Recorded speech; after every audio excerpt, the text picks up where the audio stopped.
töökorraseadusega. Ja sellele protestile on istungi juhataja juba vastanud.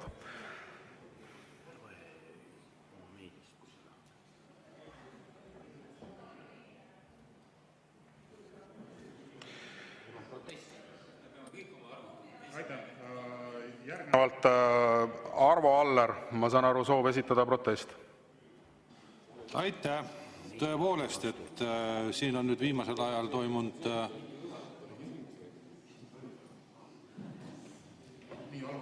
Aitäh veel kord ja kas me võime kõik seal ükshaaval teie juures käia ja tuua mingid ettepanekud?